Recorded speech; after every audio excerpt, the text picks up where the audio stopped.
اللہ الرحمن الرحیم۔ شروع اللہ کے نام سے جو بڑا مہربان اور نہایت رحم کرنے والا ہے۔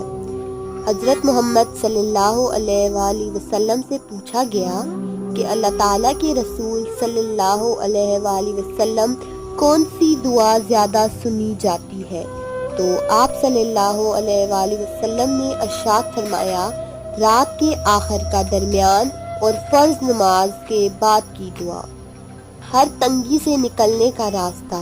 حضور پاک کا ارشاد ہے، جو بندہ استغفار کو لازم پکڑ لے، یعنی اللہ تعالیٰ سے برابر اپنے گناہوں کی معافی مانگتا رہے، تو اللہ تعالیٰ اس کے لیے ہر تنگی نکلنے اور رہائی پانے کا راستہ بنا دے گا، اور اس کی اور مشکل سے ہر فکر اور ہر پریشانی کو دور کر کے کشادگی اور اطمینان عطا فرمائے گا، اور ان طریقوں سے رزق دے گا جن کا اس کو خیال بھی نہ ہوگا۔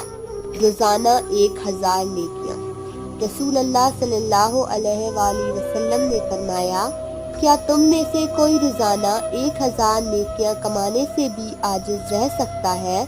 عرض کی گئی، ہم میں سے کوئی 1000 نیکیاں کیسے کما سکتا ہے؟ آپ نے فرمایا، 100 بار سبحان اللہ کہنے والے کے لیے 1000 نیکیاں لکھ دی جائیں گی، یا 1000 گناہ مٹا دیے جائیں گے۔